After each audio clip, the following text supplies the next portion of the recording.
ಹೆಸರು ಪ್ರಿಯಾ ಶನಪ್ಪ. ನಾನು 7ನೇ ತರಗತಿಯಲ್ಲಿ ಓದುತ್ತಿದ್ದೇನೆ. ಇಂದಿನ ಸಚೇತನ ಕಾರ್ಯಕ್ರಮದಲ್ಲಿ ರಾಷ್ಟ್ರಕೂಟರ ಬಗ್ಗೆ ಹೇಳುತ್ತೇನೆ. ರಾಷ್ಟ್ರಕೂಟರು 8ರಿಂದ 10ನೇ ಶತಮಾನದವರೆಗೆ ದಕ್ಕವನ್ನು ಆಳಿದ ಶಕ್ತಿಶಾಲಿ ರಾಜವಂಶವಾಗಿದ್ದು, ತಮ್ಮ ರಾಜಧಾನಿ ಮಾನ್ಯಕೇಟದಿಂದ ಆಳ್ವಿಕೆ ನಡೆಸಿದರು. ಕನ್ನಡ ಮತ್ತು ಸಂಸ್ಕೃತ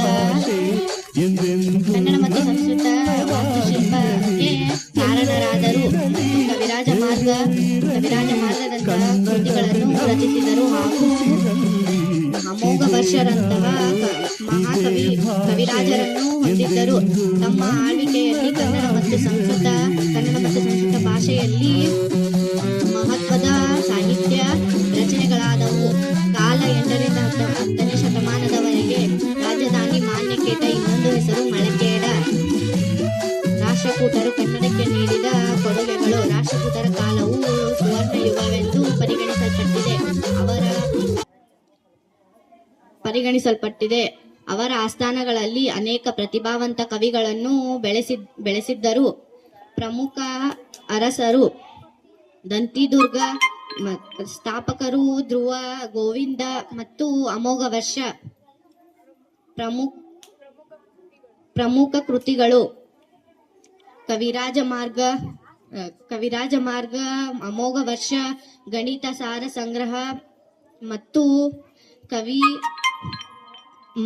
ಮಹಾವೀರಾಚಾರ್ಯ, ವಡ್ಡಾರಾಧನೆ ಮತ್ತು ಜೈನ ಕೃತಿಗಳಾದ ಧವಳ. ಭಾಷೆ: ಕನ್ನಡ ಮತ್ತು ಸಂಸ್ಕೃತ ಎರಡರಲ್ಲೂ ಸಾಹಿತ್ಯದ ರಚನೆಗಳು ನಡೆಯುತ್ತಿದೆ ಮತ್ತು ಅವರ ಶಾಸನಗಳಾದ ಕಾವ್ಯಾತ್ಮಕ ಕನ್ನಡ ಮತ್ತು ಸಂಸ್ಕೃತದಲ್ಲಿ ಬರೆಯಲ್ಪಟ್ಟಿವೆ. ಕನ್ನಡ ಸಾಹಿತ್ಯದ ಬೆಳವಣಿಗೆ: ರಾಷ್ಟ್ರಕೂಟರ ಆಳ್ವಿಕೆಯ ಪ್ರಾಕೃತ ಮತ್ತು ಸಂಸ್ಕೃತದಲ್ಲಿ ಪ್ರಭಾವ ಕಡಿಮೆಯಾಗಿ ಕನ್ನಡದಲ್ಲಿ ಬೆರೆಯಲು ಸಂಪೂರ್ಣ ಸ್ವಾತಂತ್ರ್ಯ ದೊರೆಯಿತು. ಅಮೋಘ ವರ್ಷ ಸ್ವತಃ ಒಬ್ಬ ಮಹಾನ್ ಕವಿ ಮತ್ತು ಕವಿಗಳ ಪೋಷಕರಾಗಿದ್ದರು. ಪಂಪ, ರನ್ನ, ಪೊನ್ನರಂತಹ ಕವಿಗಳು ಇದೇ ಕಾಲಘಟ್ಟಕ್ಕೆ ಸೇರಿದವರಾಗಿದ್ದರು. ಧನ್ಯವಾದಗಳು.